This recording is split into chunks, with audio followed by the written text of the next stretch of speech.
Hi everyone, I hope you are great.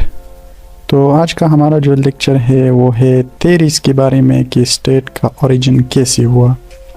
तो आज हम पढ़ेंगे डिफरेंट थेरीज़ जो कि मुख्तलिफ फिलोसफर्स ने बताई है कि स्टेट का ओरिजिन एंड इवोल्यूशन कैसे हुआ। तो यहाँ पर मैं डिफरेंट थेरीज़ के बारे में डिस्कस करूँगा, लेकिन जो भी थेरीज़ है इसमें हम ये नहीं कह सकते कि ये ऑथेंटिक है और इसकी वजह से स्टेट वजूद में आया, लेकिन हम फिर भी पढ़ेंगे कि स्टेट कैसे वजूद में आया। तो तकरीबन 6 थेरीज़ है ओरिजिन ऑफ द स्टेट की। तो इसके बारे में हम पढ़ेंगे कि स्टेट का ओरिजिन यानी कि स्टेट कैसे वजूद में आया। तो फर्स्ट थेरी जो है वो है थ्योरी ऑफ डिवाइन। तो ये थेरी जो है ये king James first of England and Robert Filmer इसने प्रेजेंट की है। और ये थेरी इन पे फोकस करती है कि ये जो सोसाइटी में एक किंग होता है और ये सोसाइटी को रूल करती है, तो ये जो है ये सब कुछ गॉड की तरफ से है, यानी कि किंग जो है ना वो send by the God to the earth and ये अकाउंटेबल नहीं होगा लोगों को, यानी कि kings are breathing image of God. तो इसी वजह से ये थ्योरी ये फोकस करती है कि स्टेट कैसे वजूद में आया।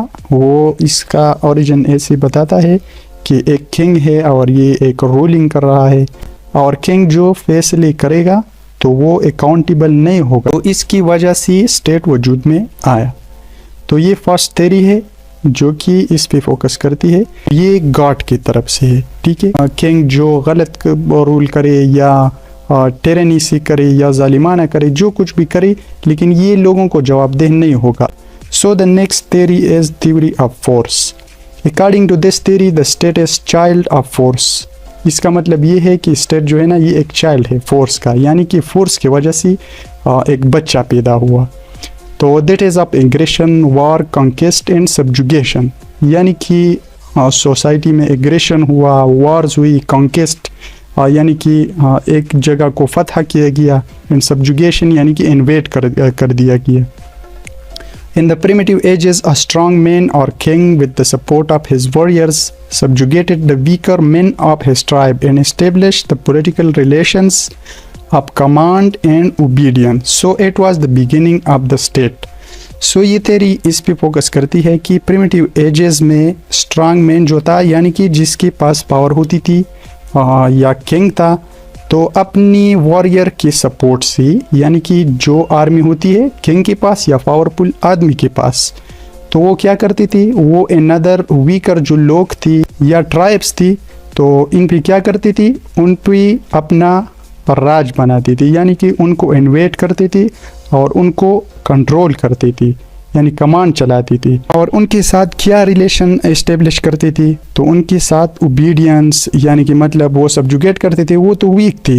या फॉर एग्जांपल अगर मुझ पे कोई पावरफुल बंदा आए तो वो मुझसे जो भी कहेगा तो वो मैं करूँगा। तो इस वजह से ये थ्योरी ऑफ फोर्स जो है ना ये इस पे फोकस करती है कि कदीम ज़माने में, यानी कि प्रिमिटिव टाइम्स में ऐसा होता था कि यानी कि एक ट्राइब में कोई पावरफुल बंदा होता था तो वो उन पे कंट्रोल रखता था, और इसी तरह मुख्तलिफ ट्राइब्स में जो भी पावरफुल था तो इससे किंगडम बनता था, और किंगडम से इसी तरह स्टेट वजूद में आया। तो ये थ्योरी ये बताती है कि theory state is the child of force, यानी कि फोर्स की वजह से स्टेट वजूद में आया। तो ये थ्योरी इस पे फोकस करती है कि स्ट्रांग मैन जो था या किंग अपने वॉरियर्स के ज़रिए दूसरे वीकर लोगों को सब्जुगेट करता था, यानी कि कॉन्क्वेस्ट करता था, और वो उनके साथ पॉलिटिकल रिलेशंस कायम करती थी, यानी कि वो अपना मातहत बनाती थी। तो इसी वजह से स्टेट वजूद में आया। तो ये थ्योरी इस पे फोकस करती है। अच्छा, नेक्स्ट जो थ्योरी है वो है थ्योरी ऑफ सोशल कॉन्ट्रैक्ट। तो सोशल कॉन्ट्रैक्टिविस्ट जो है ना वो Thomas Hobbes, John Locke and Rousseau. ठीक है, तो ये थ्योरी बहुत पुरानी है। As Plato and Aristotle also discuss it but only to reject it, यानी कि प्लेटो एंड अरिस्टोटल ने इसे डिस्कस की है but only to reject it. This theory demarcates 3 stages. अच्छा, इस थ्योरी की 3 स्टेजेस है। एक है स्टेट ऑफ नेचर, दूसरा है द सोशल कॉन्ट्रैक्ट, और तीसरा है द सिविल सोसाइटी और द स्टेट। तो ये थ्योरी इस पे फोकस करती है कि स्टेट का ओरिजिन कैसे हुआ। तो first of all the first stage is state of nature. ये मुख्तलिफ philosopher Thomas Hobbes, John Locke and Rousseau, और ये बताती है कि स्टेट ऑफ नेचर में लोग कैसी थी, ह्यूमन नेचर कैसा था। तो इसी तरह इसका एक जो है ना स्टेट ऑफ नेचर, जिसमें सेंट्रल अथॉरिटी नहीं थी, यानी कि लोगों के दरमियान लॉ नहीं था जो ऑर्डर से चलती, तो इसी वजह से हम इसको स्टेट ऑफ नेचर कहते हैं। यानी कि सिविल सोसाइटी से पहली जो ज़माना है इसे हम स्टेट ऑफ नेचर कहते हैं। तो ये सोशल कॉन्ट्रैक्ट थ्योरी ये बताती है कि कदीम ज़माने में लोग एक दूसरे के साथ यानी ऑर्डर में नहीं रहते थे, सेल्फिश थी, क्रूअल थी, सेल्फ सेंट्रिक थी और अपने आप के लिए सिर्फ सोचती थी। ठीक है, तो इस वजह से ये एक डिसऑर्डर और सिविल सोसाइटी नहीं थी। तो फिर लोगों को फील हुआ कि हम डिसऑर्डर में रहते हैं और हमें सेंट्रल अथॉरिटी की ज़रूरत है, और वार से बचने के लिए, अपनी प्रॉपर्टी को प्रोटेक्शन देने के लिए एक सेंट्रल अथॉरिटी होनी चाहिए। तो इसी वजह से लोग एक कॉन्ट्रैक्ट में आ गए, ठीक है, सोशल कॉन्ट्रैक्ट में आ गए, और उन्होंने अपने दरमियान एक एग्रीमेंट की कि हम एक सेंट्रल अथॉरिटी बनाएंगे और वो हम पे रोल करेंगे और वो लॉज भी बनाएंगे और हम ओबे करेंगे। तो इसी वजह से सोसाइटी में हर एक प्रोटेक्टेड भी रहेगा और सोसाइटी में ऑर्डर भी रहेगा। तो ये सेकंड स्टेज है सोशल कॉन्ट्रैक्ट का। तो इसी वजह से लोग यूनाइट हुई, तो ये एक सोशल कॉन्ट्रैक्ट में आ गई। ठीक है, और तीसरा जो स्टेट है द सिविल सोसाइटी और द स्टेट। तो फिर क्या हुआ, जब लोग एग्रीमेंट में आ गए तो एक सिविल सोसाइटी बन गई। तो ये थ्योरी ये बताती है कि स्टेट इसी तरह वजूद में आया कि लोगों ने एक दूसरे के साथ कॉन्ट्रैक्ट किया और फिर एक सिविल सोसाइटी एस्टेब्लिश की। तो इस वजह से स्टेट वजूद में आया और स्टेट का ओरिजिन हुआ। तो ये थ्योरी इस पे फोकस करती है। अच्छा, नेक्स्ट थ्योरी जो है वो है थ्योरी ऑफ पैट्रियार्कल। ये थ्योरी भी बहुत एंशिएंट है। According to this theory, state is the result of enlargement of families, यानी कि फैमिलीज एक्सपेंड हुई। तो वहाँ पर तो कदीम ज़माने में क्या था, उसमें original family consist of father, a mother and children's.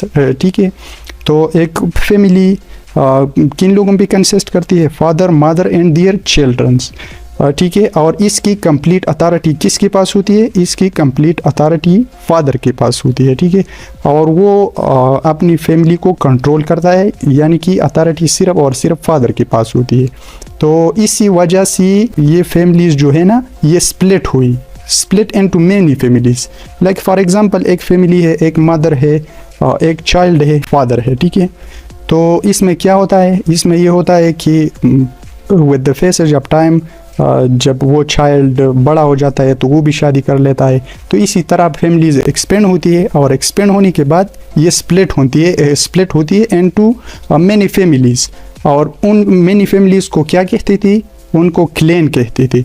और उन क्लैन में जो भी पावरफुल बंदा यानी कि सीनियर बंदा था तो वो उनको कंट्रोल करता था या उन पे होल्ड रखता था।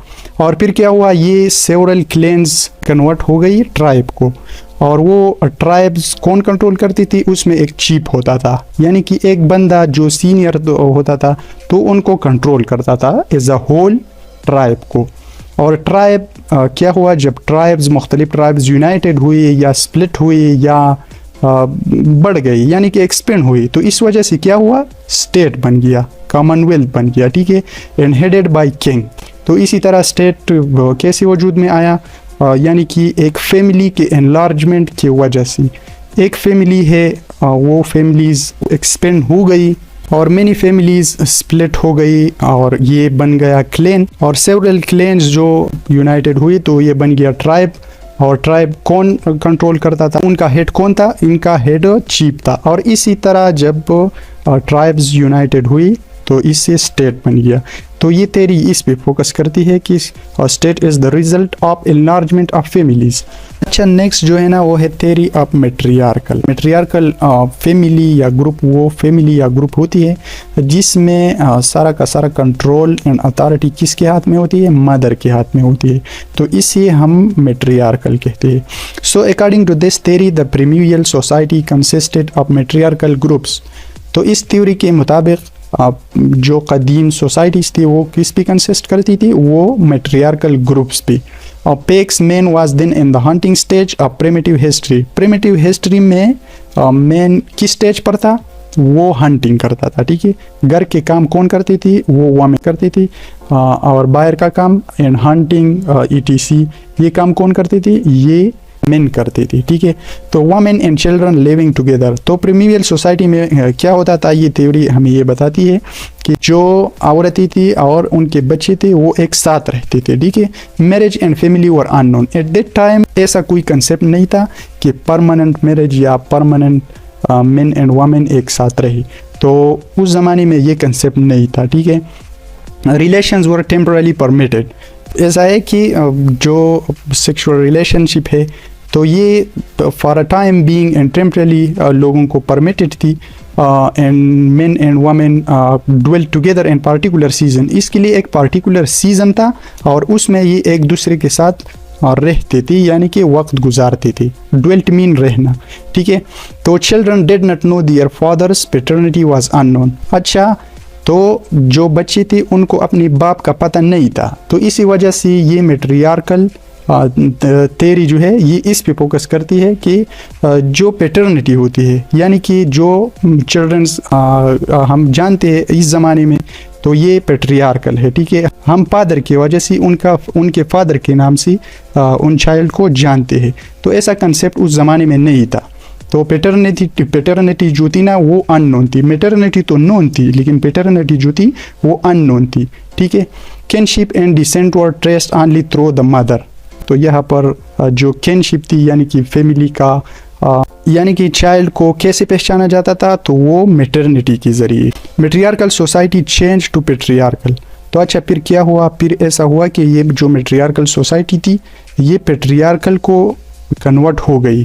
Factors of change were the invention of tool, agriculture, property, lands work done by main, तो इसकी क्या वजूहत थी, जो मैट्रियार्कल सोसाइटी पैट्रियार्कल को कन्वर्ट हो गई, इसमें मेन फैक्टर जो थी वो थी इन्वेंशंस, यानी कि प्रिमिटिव टाइम्स में मेन बाहर का काम करते थे, तो उस ज़माने में मर्द और औरत का ऐसा कोई कंसेप्ट नहीं था मैरिज का कि परमानेंट एक साथ रहेंगे, तो फिर थोड़ा बहुत ये कंसेप्ट आ गया कि मर्द और औरत एक साथ रहने लगे परमानेंट, तो फिर क्या हुआ, मैट्रियार्कल सोसाइटी चेंज हो गई पैट्रियार्कल को। Sexual relationship between main and women become permanent, तो ये जो रिलेशनशिप था ये परमानेंट हो गया, यानी कि main and women can live together permanent. तो इसी तरह पहले मैट्रियार्कल सोसाइटी का कंसेप्ट था और फिर ऐसा हुआ कि ये slowly and gradually permanent marriage का कंसेप्ट आया, तो फिर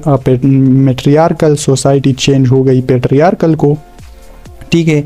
तो ये पैट्रियार्कल सोसाइटी ये एक्सपेंड हो गई मैनी फैमिलीज़ को, जैसे कि मैंने पैट्रियार्कल थ्योरी डिस्कस की, तो इसी तरह ये स्टेट वजूद में आया कि वो फैमिलीज़ एक क्लैन बन गई, क्लैन से ट्राइब बन गया, ट्राइब से स्टेट बन गया।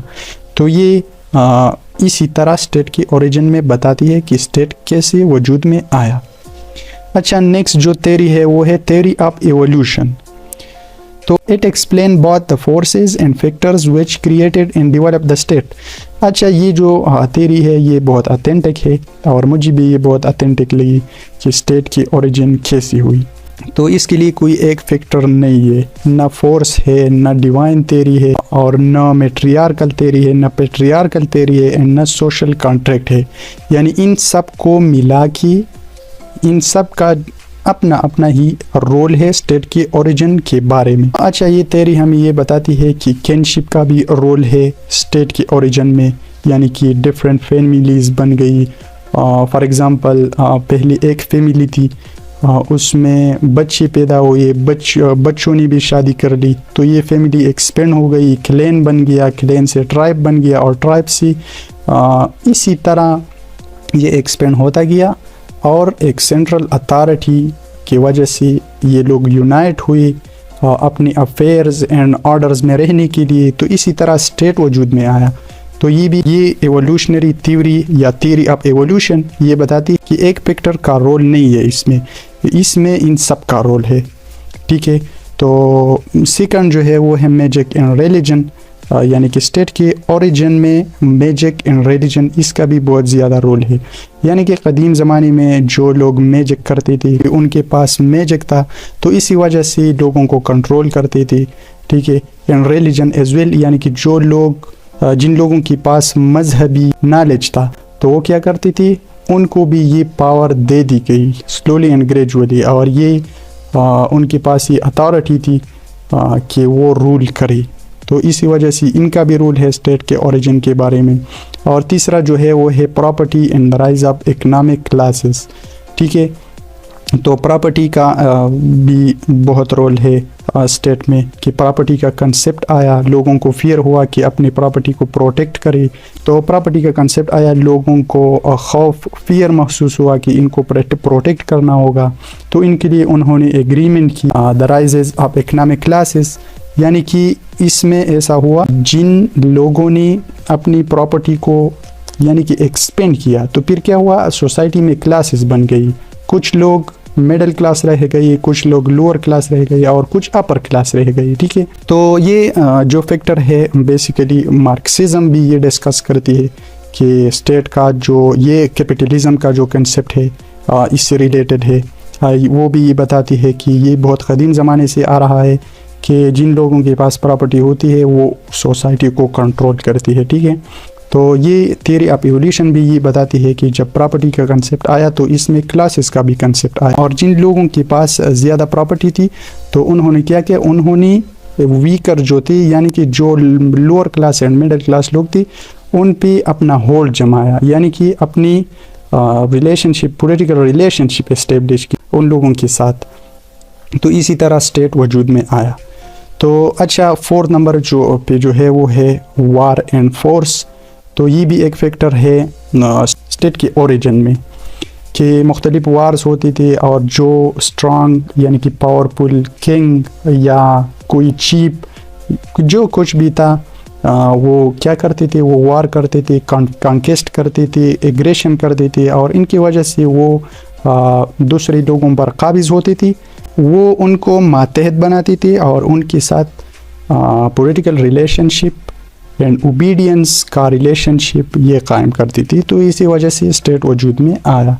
अच्छा, द फिफ्थ वन एंड जो मुझे बहुत अथेंटिक लगा कि स्टेट का ओरिजिन कैसे हुआ। तो स्टेट का ओरिजिन जो है वो पॉलिटिकल कॉन्शियसनेस।